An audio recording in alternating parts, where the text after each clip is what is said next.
Hello everyone. आज हम लोग इस वीडियो में शब्द के बारे में जानेंगे। शब्द क्या है, शब्द किसे कहते हैं। आप लोग स्क्रीन पर देख रहे होंगे। चैप्टर 3 में आपको पढ़ना है किस चीज़ के बारे में, शब्द के बारे में। आज का टॉपिक है शब्द। तो इसके लिए आप लोग देख रहे होंगे स्क्रीन पे दिया गया है, जुड़िए और समझिए। शब्द के बारे में समझने के लिए हम लोग पहले थोड़ा सा स्क्रीन से जुड़ेंगे। तो इसमें कहा जा रहा है कि बच्चों, आज हम सभी शब्दों की अंत्याक्षरी खेलेंगे। अंत्याक्षरी, अंत्याक्षरी क्या होता है? अंतिम में जो अक्षर आता है उससे फिर नेक्स्ट जो ग्रुप वाले होते हैं उनको गाना होता है। लेकिन ये अंत्याक्षरी दूसरे ढंग की है। यहाँ क्या करना है, यहाँ कहना होता है उनका, मैं बोलूँगा और आप सभी एक एक शब्द करके शब्द के आखिरी वर्ण से नया शब्द बनाएंगे। जैसे पहला शब्द दे दिया गया आराम, तो अब नेक्स्ट म से हमको शब्द बनाना होगा। तो म से क्या बनेगा? म से हम कुछ भी बना सकते हैं, कोई भी वर्ड। ऐसा तो नहीं है कि सिर्फ म से एक ही वर्ड होता है। म से जैसे हमने बना दिया महल, फिर महल के अंत में आ गया अंतिम वर्ण क्या है? ल। फिर ल से कोई हम शब्द बनाएंगे, तो ल से क्या शब्द बनाएंगे? कुछ भी। जैसे ल से लड़का। इसी तरह इस क्रम को हम लोग आगे बढ़ाएंगे। तो इस तरह यहाँ हम लोग देख रहे हैं कि इस माध्यम से कई सारे शब्दों का क्या हो रहा है, एक चेन बन रहा है ना। हम लोग कई सारे शब्द जानते भी हैं और इनका अपने बातचीत में प्रयोग भी करते हैं। अपनी बातचीत में कई सारे शब्दों का हम लोग इस्तेमाल करते हैं। तो अब हमें जानना है कि शब्द क्या है। शब्द तो हम लोग जानते हैं कि ये सारे शब्द हैं, लेकिन ये कैसे बनते हैं, किस प्रकार इनकी रचना होती है, तो हम लोग इसे समझेंगे। तो नेक्स्ट आप लोग देख रहे हैं यहाँ कुछ चित्र दिए गए हैं, जैसे किला है, बाजार है, सर्दी, सर्दी का मौसम होता है ना, उसमें ठंड लगती है। जोकर का चित्र दिया गया है। तो इनके ये नाम है किला, बाजार, सर्दी, जोकर, जिनका अर्थ निकल रहा है किला का भी, बाजार का भी, सर्दी का भी और जोकर का भी। तो ये सारे शब्द जिनका अर्थ निकल रहा है, ये सारे शब्द कैसे बने हैं? तो ये सारे शब्द वर्णों को मिलाकर बने हैं। जैसे किला है, तो किला में कौन कौन सा वर्ण मिला हुआ है? तो इसमें क हलंत जोड़, हर्सई जोड़, ल हलंत जोड़, आ। इस तरह स्वर और व्यंजन वर्णों के मिलने से शब्द बना किला, जिसका अर्थ निकलता है ना। लेकिन इन्हीं वर्णों का क्रम अगर हम पलट दें, वर्णों का क्रम चेंज कर दें, उलट पुलट कर दें, तो क्या होगा? वर्णों का क्रम पलटने के बाद कुछ इस तरह हो जाएगा, ल हलंत जोड़ आ जोड़ क हलंत जोड़ हर्षई। और इस तरह ये शब्द क्या बन जाएगा? लाकी। तो क्या लाकी कोई शब्द है? लाकी का अर्थ निकलता है? नहीं, इसका कोई अर्थ नहीं होता है। अतः ये शब्द नहीं है। यानी वर्णों का मेल होना ही सिर्फ जरूरी नहीं है, बल्कि वर्णों का मेल वैसा होना चाहिए जिनका अर्थ निकलता हो, उसे हम शब्द कहेंगे। अन्यथा वर्णों का वैसा मेल जिसका कोई अर्थ नहीं निकलता है ना, उसे हम शब्द नहीं कहेंगे, वे शब्द नहीं कहलाएंगे। उसी तरह जैसे कुछ एग्जाम्पल्स और दिए गए हैं, जैसे ज हलंत जोड़ आ जोड़ ब जोड़ आ जोड़ र हलंत जोड़ अ, ये मिलकर बना जावार। जावार कोई शब्द नहीं होता है। उसी तरह दीरस, रखजो, ये सब कोई शब्द नहीं है, इसका कोई अर्थ नहीं निकलता है। जबकि वर्णों का मेल तो यहाँ भी हो रहा है, लेकिन ये शब्द नहीं कहलाएंगे। क्यों नहीं कहलाएंगे? क्योंकि इन वर्णों के मेल से जो शब्द बन रहा है उसका कोई अर्थ नहीं निकल रहा है, इसलिए इसे हम शब्द नहीं कह सकते। अर्थात शब्द किसे कहेंगे? शब्द कहेंगे वर्णों के सार्थक मेल को, वर्णों के सार्थक समूह को शब्द कहते हैं। समझ गए होंगे आप लोग? वर्णों का वैसा मेल जिसका कोई अर्थ होता है, निकलता है, वैसे मेल को ही हम सार्थक शब्द कहेंगे। ओके, अब आगे हम लोग देखते हैं। आगे हम लोग शब्द भेद के बारे में जानेंगे। शब्द को अर्थ के आधार पर दो भाग में बांटा गया है। अर्थ के आधार पर शब्द को कितने भाग में बांटा गया है? दो भाग में बांटा गया है, सार्थक शब्द और निरर्थक शब्द। सार्थक शब्द किसे कहते हैं? तो सार्थक शब्द, इस शब्द से भी आप इसका अर्थ समझ सकते हैं। सार्थक, सार्थक में स उपसर्ग जुड़ा हुआ है, सहज और अर्थक, है ना, यानी अर्थ के साथ। स का किस अर्थ में प्रयोग होता है?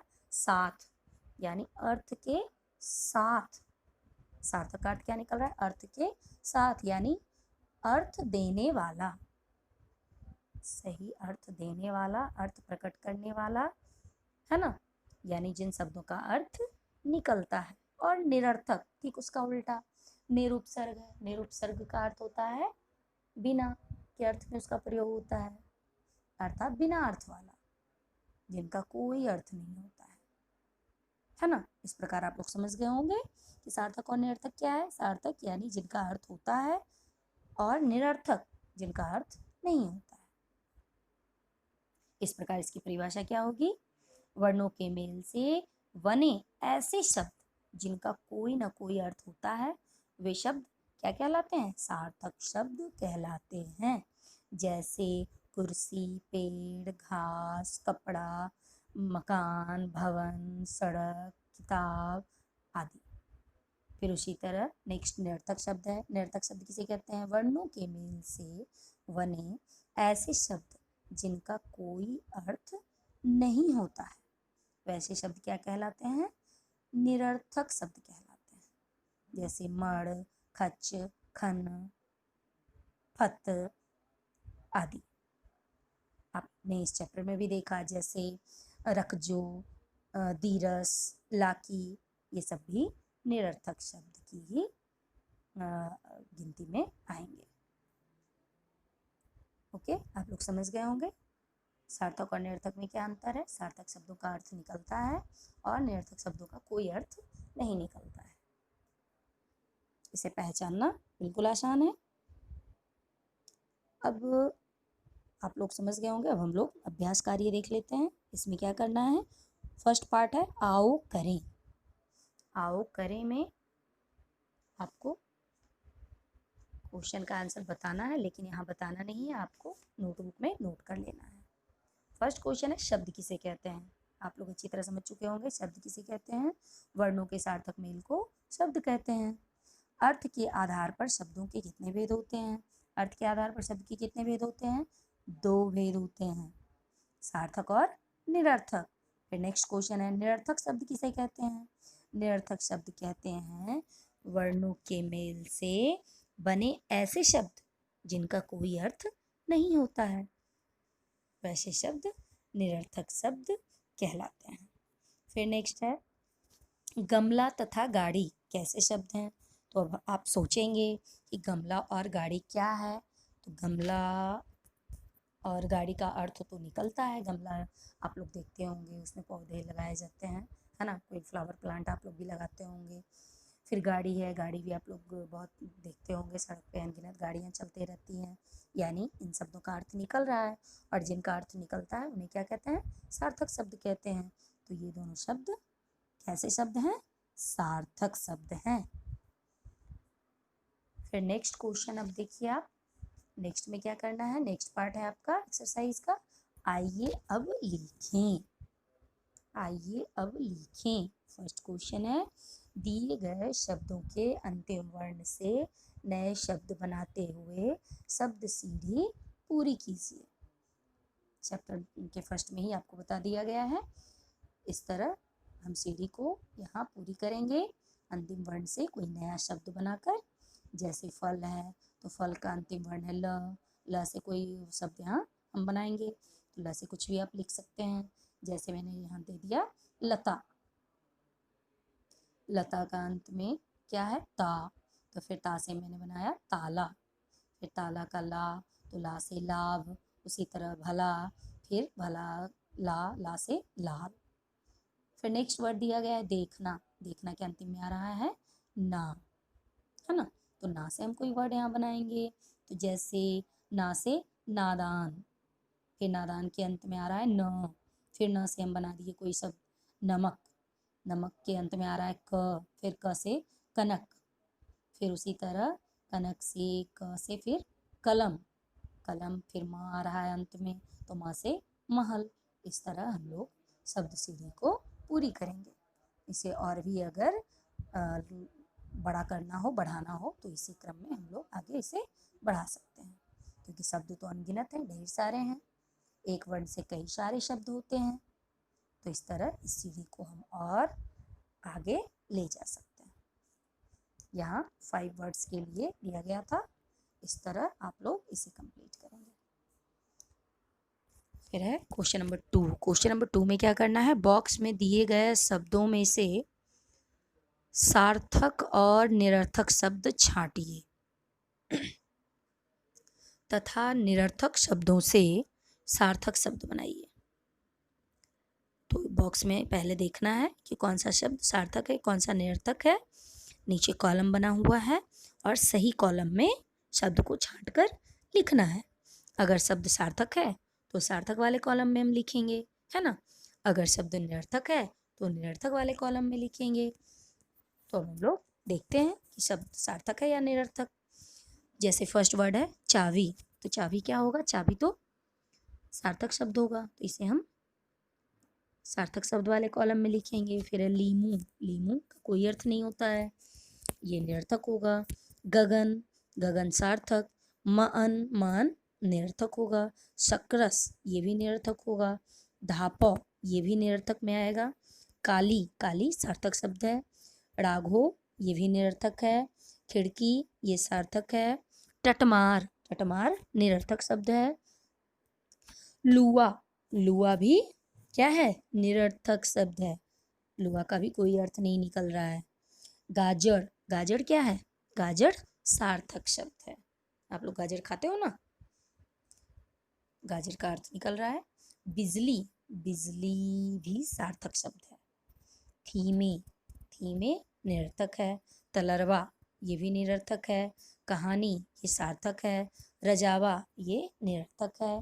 और चादर, चादर सार्थक शब्द है ना। चादर से मतलब समझ में आता है कि चादर किसे कहते हैं। इपार्चा, इपार्चा निरर्थक शब्द है। फिर है लकड़ी, लकड़ी सार्थक शब्द है। तो लकड़ी से, लकड़ी को हम क्या करेंगे, सार्थक शब्द वाले कॉलम में लिखेंगे। अब मैंने शब्दों को क्या किया, सार्थक और निरर्थक दोनों शब्दों को छांट लिया है।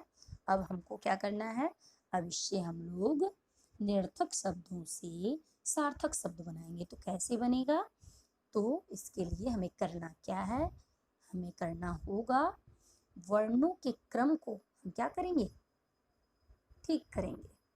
यानी जहाँ जरूरत होगी उसको थोड़ा सा उनके क्रम को पलटकर उन्हें सार्थक शब्द उनसे बनाने का प्रयास करेंगे। जैसे लीमू, लीमू है तो लीमू का अगर इसमें जो भी वर्ण आए हैं लीमू, तो इनका अगर हम क्रम पलट देंगे तो बन जाएगा मूली, मूली सार्थक शब्द बन गया। फिर उसी तरह मान, मान से क्या बन जाएगा, अमन। सकरस, सकरस से सर्कस। धापौ, धापौ से पौधा। राघो, राघो से घोड़ा। टटमार, टटमार से टमाटर। लुआ, लुआ से आलू। फिर थीमे, थीमे से मेथी। फिर है तलरवा, तलरवा से तलवार। फिर रजावा, रजावा से बाजार। इपार्चा, इपार्चा से चारपाई, है ना। ये आपका एक्सरसाइज कंप्लीट होता है। फिर नेक्स्ट पेज में आप लोग देख रहे होंगे कुछ क्वेश्चन दिया गया है, जरा सोचिए। तो ये आप लोगों को बस एक बार देख लेना है, इसे करना नहीं है। इसमें एक क्वेश्चन इंपॉर्टेंट है, कुछ निरर्थक शब्द खोजिए और उनसे सार्थक शब्द बनाने का प्रयास कीजिए। अभी अभी क्वेश्चन नंबर 2 में निरर्थक शब्दों से सार्थक शब्द आपने बनाया, उसी तरह कुछ और निरर्थक शब्द आप लिखेंगे और उनसे सार्थक शब्द बनाएंगे। फिर उसके बाद करके देखिए में आपको हिंदी के समाचार पत्र कर लिखिए जो आपने पहले कभी सुने या पढ़े ना हो, और उनके अर्थ शब्दकोश से ढूंढ कर लिखिए। आपके घर में समाचार पत्र आता होगा, उससे आप लोग कुछ ऐसे शब्दों को जिसके बारे में आपने पहले कभी नहीं सुना है और ना ही पढ़ा है, वैसे शब्दों को ढूंढ कर लिखेंगे और शब्दकोश होती है ना डिक्शनरी, उससे आप उन शब्दों का अर्थ ढूंढ कर लिखेंगे। इसे आप लोग कर लेंगे। ओके। फिर उसके बाद है जीवन मूल्य। खच, खन आदि निरर्थक शब्द हैं, परंतु 2 बार एक साथ प्रयोग होने पर निरर्थक शब्द भी सार्थक बन जाते हैं। इसी प्रकार कई बार जीवन में निरर्थक प्रतीत होने वाली चीजें भी समय के साथ सार्थक प्रतीत होने लगती हैं। अर्थात हमारे जीवन में जो भी चीजें होती हैं, छोटी बड़ी सभी चीजों का महत्व होता है। कभी कभी ऐसा लगता है कि ये चीज हमारे काम की नहीं है, पर समय आने पर वो चीज भी हमारे काम आ जाती है। इसलिए कोई भी चीज बेकार नहीं होता है ना। कुछ वैसी चीजें हैं जैसे रिसाइकलिंग आप लोगों ने पढ़ा है ना, उसी तरह बहुत सारी चीजों का यूज किया जा सकता है। ठीक है। अर्थात कहने का तात्पर्य ये है कि हमें अपने जीवन में सभी चीजों को महत्व देना चाहिए, हर चीज का इम्पोर्टेंस समझना चाहिए। ओके। आप लोग समझ गए होंगे अच्छी तरह से। Thank you.